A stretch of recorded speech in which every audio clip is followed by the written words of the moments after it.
So welcome to our flipped classroom lesson related to balancing equations. So you got the notes, I gave you those in class. So go ahead and, to get things started, go ahead and take a minute or two and write your own definition for a chemical reaction. So based on what we've talked about in class, kind of your previous knowledge, some other science classes, go ahead and take a couple minutes and write your own definition. Write it kind of small. We're going to add some stuff in here in a little bit. So go ahead and pause the video and take a second and write your own definition for that. So now that you did that, kind of the technical definition is for a chemical equation is atoms are rearranged. So formulas, compounds, things like that, the atoms are split apart. So the compounds and the molecules are split apart, the atoms are rearranged, and they are formed, then they are put together to form new substances.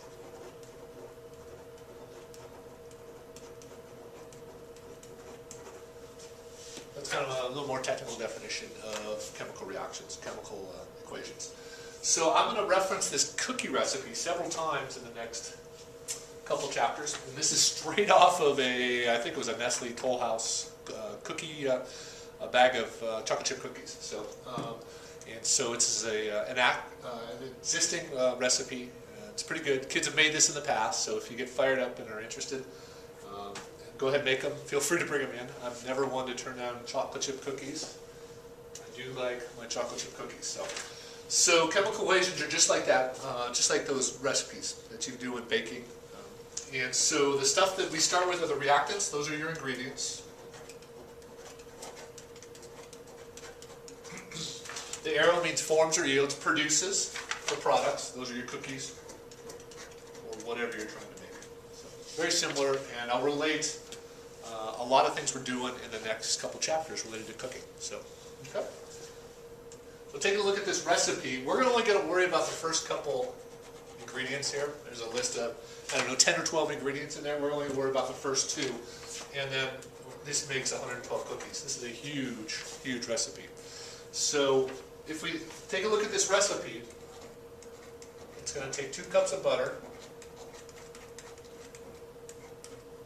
and 4 cups of flour. We're not going to worry about the rest of that stuff, so I'm going to not include that, and that's going to make 112 cookies.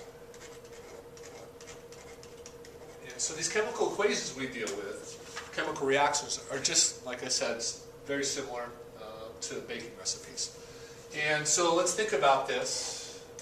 Say you want to make 224 cookies, or let's say you really wanted to do this. You're probably not going to make 224 cookies, maybe a little more realistic, make 56. Go ahead and tell me what quantities of butter and flour I'm going to need to make 224 and 56 cookies.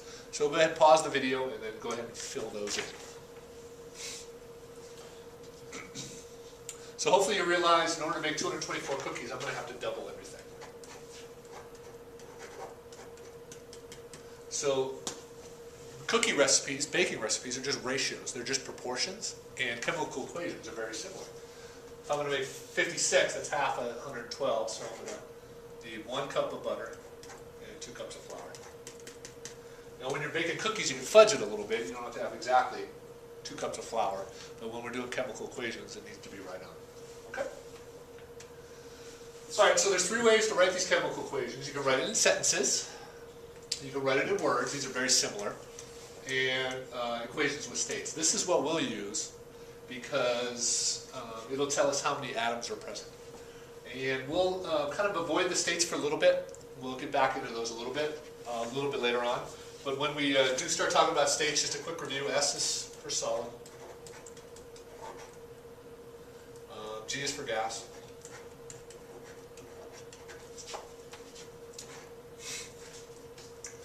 L is for liquid. And then one we'll deal a little bit more later on in the year is AQ. Aqueous. This is a solid, dissolved. Usually in water. It's in a liquid, but usually it's in water, so we'll just say a solid dissolved liquid. And we'll deal with this a bunch later on. later on in the school year. So those are our phases. We don't worry about plasmas. We're going to mainly deal with those types of phases. Okay? All right, take a look. Diatomics, we may or may not talk about this in class. So if we did, you can go ahead and kind of fast forward through this. If not, make sure you listen to this, and you're going to have to highlight some things on your periodic table. These elements, 1, 2, 3, 4, 5, 6, 7 elements, occur in pairs in nature. We'll get into a little bit more why that occurs in class. But we write them as N2O2, F2, and there's always two of them, only when they're by themselves. So one of the important things is in formulas,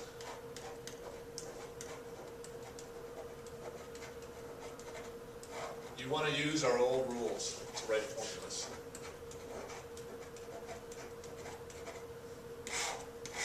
Don't fall into the trap of, say you had sodium oxide.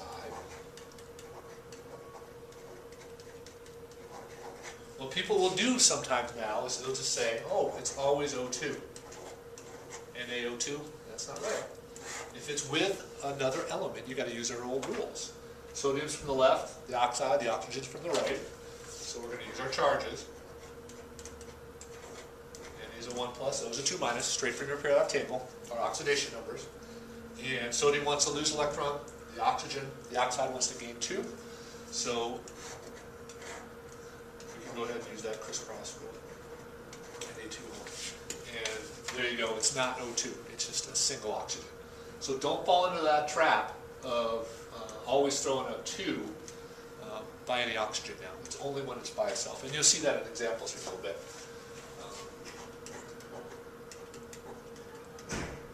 Trinitrogen pentoxide. This is a little more obvious because you see the prefixes. So that would be N3O5, not N2O2. That one's pretty obvious. Most people wouldn't fall into that trap. But make sure you realize you're going to be using our old rules for covalent molecular compounds and then for ionic compounds. Okay? And we'll probably talk about that a little bit in class, so if we hit did, then you don't have to watch that section. Okay? So there's the first part of the video. I'm going to stop it, and then I'll go ahead and put part 2 on.